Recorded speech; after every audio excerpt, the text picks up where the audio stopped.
So taking a step back from the junior internationals for a minute, just to look at the Super Rugby fixtures list for 2019, which has just come out today. I've gone through the fixtures. I mean, in a competition like this, there's going to be no perfect kind of fixture list for any one team. There's always going to be parts of it which look challenging, parts which look unfair. But from the look I've had, there do seem to be a couple of teams which get a slightly better run, and a couple of teams which I think are a bit worse off than others. And I'll have a quick word on some of the way they allocate the buys as well. So this year, for 2019 anyway, we do see Australian and New Zealand teams play each other pretty early on. For the 2018 season, we didn't get a Trans-Tasman matchup until, I don't know, the first quarter of the competition anyway. Conspiracy theorists kind of said that there was that big streak where New Zealand teams had beaten Australian teams X amount of times in a row, and that they were trying to kind of get a winning feeling back in Australia before kind of pitting them against the Kiwis. That streak's now broken anyway. We've had a couple of Aussie victories over Kiwi teams this season, so yeah, it's not a factor this year. We get pretty much every conference up against every conference from the get-go.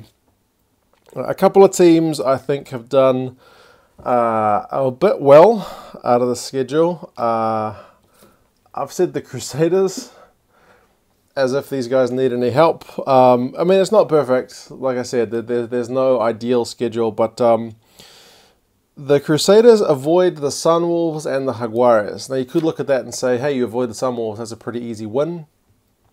Sure, but also you avoid a bit of extra travel.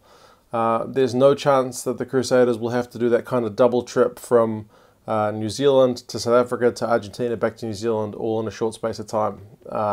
They've got two South African teams away. They play them, back to back in South Africa and then back home. So yeah, just that little bit less travel I feel like is a slight advantage. And also they do have their bye last. The very last week of Super Rugby, the Crusaders are the only team who doesn't play. I mean, common sense dictates that the Crusaders will all but have wrapped up a playoff spot by the second to last week anyway. So that just means going into the playoffs, having likely qualified for a home, finals match, they'll just have an extra 7 days rest on whoever is coming to visit them. So, I mean, hey, that could all change, but I mean, history tells us it's pretty likely. So yeah, I mean, you could also argue that that'll make them a little bit rusty, but I feel like given there's no breaks for internationals, with it being a World Cup year, it's just, I think, 21 weeks in a row. Yeah, there's going to be some tired bodies towards the end of that season, so having a rest right before the playoffs begin, I feel like is probably a good thing. Another team I feel like have done pretty well, the Bulls. The Bulls, apart from an early trip to Argentina in the second round, don't leave South Africa until about round 14. All their games are either home and away in South Africa or buys, excluding, like I said, one trip to Argentina in round 2. So they get their tour in the last few weeks of the season. So in theory, if these guys have not had to do too much travel, they're winning games at home. They're putting themselves in a good position to qualify for the finals before they go on tour, which gets everyone's morale up. It's easier to start off well and then kind of continue that rather than to start off poorly and try to lift yourself. So I feel like that's an advantage. And their tour, their 4 games, because all the South African teams and the Jaguares have a 4-game tour, 2 Australian teams, 2 New Zealand teams. They've got the Reds, the Brumbies, and the Blues as 3 of those 4. And I mean, just looking at the table this year, you couldn't ask for a whole lot more in terms of kind of easy games, at least less difficult games. So, I mean, they also likewise don't play the Sunwolves. So, again, you could argue that's a tougher game that they're going to have to play. But if you're playing the Sunwolves at the end of the season in hot weather anyway, it actually may be better to kind of give them a miss. So, yeah, those are 2 teams I think have done pretty well. Two teams I think might be in for a bit of trouble. The Blues. Now, the Blues are always going to have a tough run because they're in the New Zealand Conference. They are by far the weakest team in that conference, and they have to play all those Kiwi teams twice. That's hard. So that's going to be the case every year. That doesn't matter. But, I mean, you just look at the start of their run. They've got a home game to start off with, which is great, although they can't win any home games this year. But it's the Crusaders. So the Blues haven't beaten a New Zealand team in pretty much 2 years. So odds are that the Crusaders will win that one. And then they immediately go on their tour of South Africa after 1 week. So they got the Sharks, and then they jump again to South America. So they got the Sharks first and then the Jaguares. So, yeah, probably a loss to the Crusaders and then a whole bunch of travel. Come home and play the Sunwolves. Might think it's an easy game, but if they've just had 3 pretty hard weeks and some hard travel, it might be the right time for the Sunwolves to get an away win in New Zealand. You'd never know. So, yeah, I don't think it's going to be easy on them. Another team I think's got a bit of a rough deal is the Reds. So the Reds, they got a bye in round 1, which pretty much nobody wants. I mean, it's an extra week's prep, but I think by the start of the season, pre-season's over, pretty much everyone just wants to get in and get the season started. So they've got the bye in week 1, and then 3 of their first 4 games are away. First one's the Highlanders away, the second one's at home, but again, it's the Crusaders. So of all the teams that you probably don't want coming to town in your second week, it's the Crusaders. So, and then they got the Waratahs away and then the Sunwolves away. So similar to the Blues, if they've just had 3 defeats to the Highlanders, Crusaders and Waratahs, travelling to either Japan or Singapore or maybe even Hong Kong to play the Sunwolves, I mean, look what happened this year. It's probably... It's not a guaranteed win by any means. So yeah, I mean, like I said, every team's got their challenges and their little fixtures, but yeah, those are 2 teams I think are winning and 2 teams I think are losing in this. Also, just a quick word on the buys. I feel like Sanzar could be doing a much better job with these buys. First point would be week 1 and 2. Pretty much no team wants to have the bye. Every time you've seen a coach interviewed, like John Mitchell's interview round 1 this year, basically said that it's not ideal, from memory anyway, because the other 4 South African Conference teams started in week 1. And then the Highlanders had a bye early. Aaron Major saying, hey, it's not ideal. I think they had 1 game and then a bye.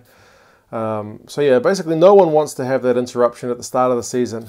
But there's one team that could definitely use that extra bit of prep time, and that's the Sunwolves.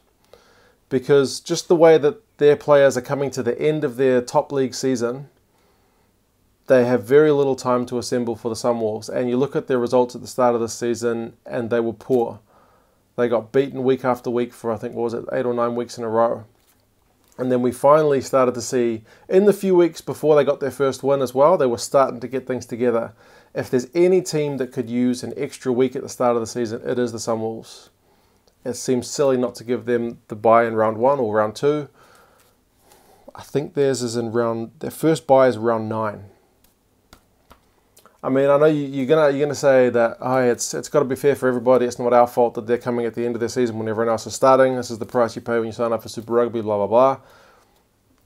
But I mean, if you're trying to sell Super Rugby as a product, you want all the teams to be as competitive as possible. And I feel like giving the Sunwolves an extra week at the start of the season probably is common sense. The other thing is just the travel. I mean, part of the challenge of Super Rugby is having to travel. I mean, it's played, Japan, Argentina, New Zealand, Australia, South Africa. Not just Japan, but, Hong Kong and Singapore as well.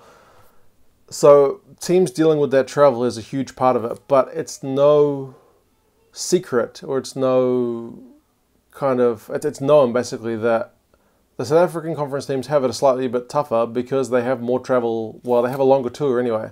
All New Zealand teams and Australian teams, they just jump across the Tasman to play each other. It's a 3-hour flight. It's not a big deal. So, they can do that in a week and never head back home.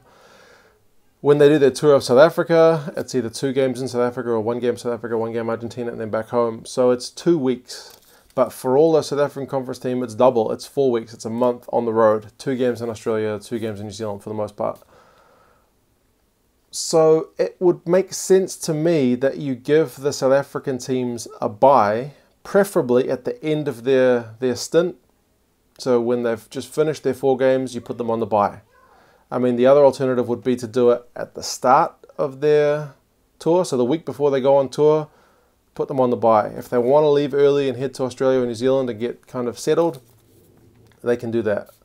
But 4 weeks on the road, changing to a different bed every week is not easy, and to have it doubly more than the other conferences is it's just another step that they have to overcome. And yeah, I just feel like that bye could be better used. I mean, 2 of the teams do have it. The Lions and the Sharks have a bye at the end of their tour, but the other 3 South African conference teams don't. Whereas some of the New Zealand and Australian conference teams do. The Reds, the Highlanders, and the Chiefs all have a bye after their tour, and the Hurricanes have one before. So it seems to me like it would make more sense to give the South African teams a bye at the end of their tour, just to give them a chance to recuperate. I mean, I know sometimes they go back home, like I think the Stormers finished their tour with no wins, and then they went back home and won. So it's not a guarantee that they're going to go and lose, but it's just, I mean, the travel is one of the things that the South African,